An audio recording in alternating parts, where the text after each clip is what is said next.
Hi, today I want to share some of my favorite lunch and dinner foods and ideas so that when you're transitioning your eating plan, whether you're going paleo or whether you're going ketogenic, these are some simple things that you can do.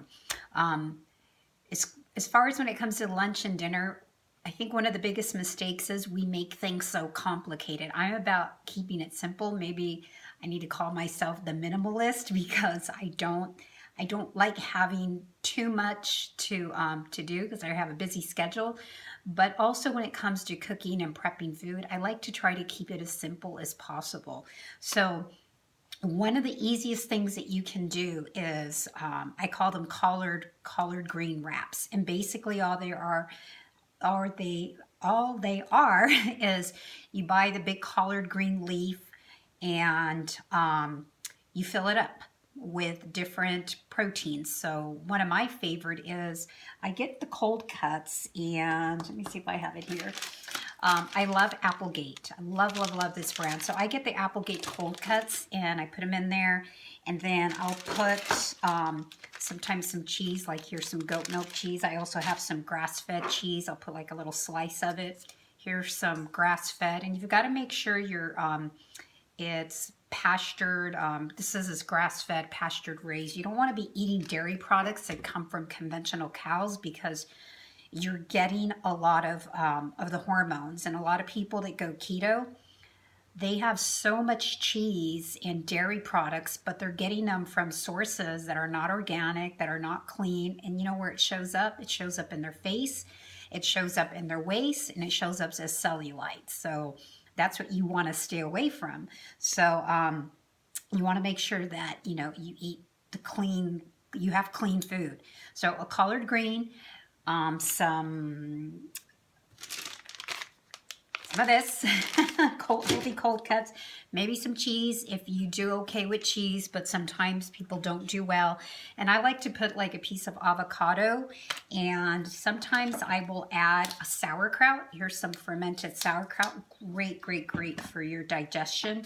And my favorite is the mayo. This Primal Kitchen mayo, it's the best out there. I don't care what you have to do to get it. Go online. I have a link on my website for this through Thrive Market, or just go to the grocery store and get it. Most of the health food stores will have it. So that's number one. Two is kale with beef. So I buy kale that's already shredded.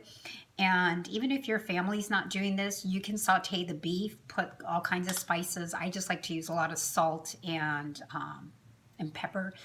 And then you can saute your kale, a kale mix that's already chopped up, sauteed in coconut oil, and then you can just mix the two. I also like top it with either pecans, or I top it with some almonds, sometimes cashews or macadamia nuts that are finely chopped. So that's how I do it as well.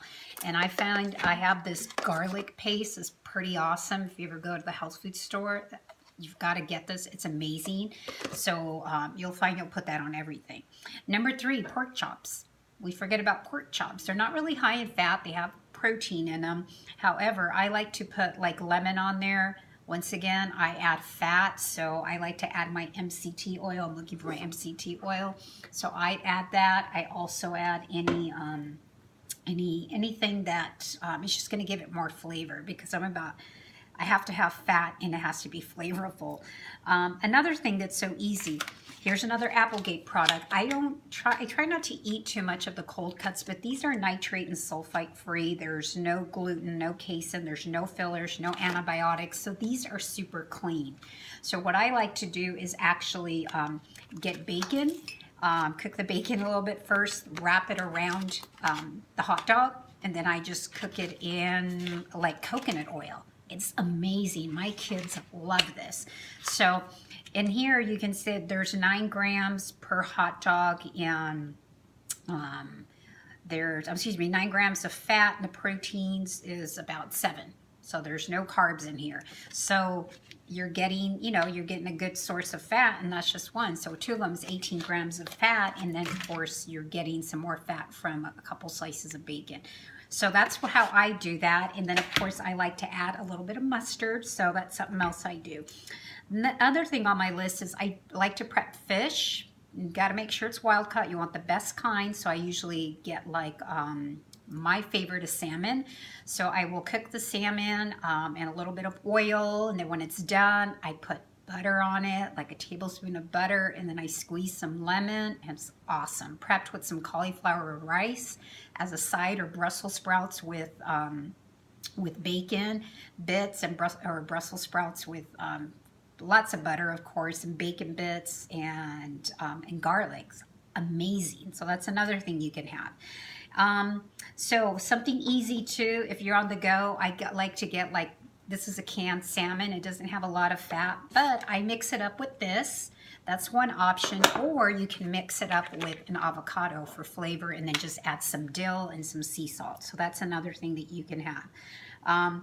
Or what you can do is, here's an avocado, cut it in half and 2 halves, and you can fill it with some of the sauerkraut. Whoa, some of the sauerkraut, fill it up. Throw a little bit of seeds on there, like fermented seeds or sprouted seeds, like sunflower seeds. And you can add, what else do I put in there? I'll just put a little bit of either some mayo or some mustard in there. So that's something else that you can have.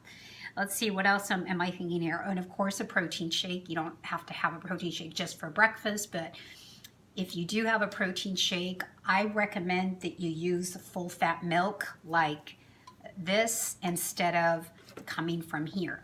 Okay, this is more for baking, but because it's lower, this is lower fat, this is higher fat, it's going to keep you satiated. So fat is more just to keep you just full. So that's what I would recommend, so that you make sure that you're getting plenty of fat and you just feel full. Because if you do this, I promise your sugar cravings will go away. And if you do it right, which I'm going to cover in other videos, your skin just looks amazing. And you really, in my 5th decade of life, I don't really have hardly any cellulite, which is because of this way of eating. Beef stews, you can make a beef stew in a crock pot. Chia pudding. So I make a chia pudding. Here's my chia pudding. So I basically just, all it is a can of this and half a cup of, where's my little chia seeds? Half a cup of chia seeds, you blend it, you put some, like maybe 4 or 5 berries, a little bit of stevia, you blend it, and then you just put it in containers like this, and you can, you can have that, and it has a lot of, it's high fat, so keeps you very full, so you can have that. And you don't have to have the traditional, part of my avocado, not gonna miss that. You don't have to have your traditional foods all the time, like dinner has to have be dinner food. So, and then one more thing that I need to mention here is meatloaf. You can make meatloaf with eggs, and put some vegetables in it. And other things you can add is like some aminos. This is coconut aminos, which is like from soy sauce. It's like soy sauce, but it's made from coconut. So that is something else that you can do.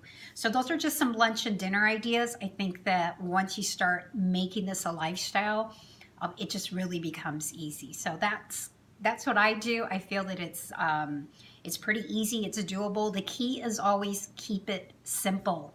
I'm about simplicity, so keep it simple. Otherwise, you're not going to keep up with it, and enjoy your food. So those are some lunch and dinner ideas. So look out for my next video, where I'm going to share, what am I going to do in my next video? I think we're going to talk about some of the superfoods. Okay,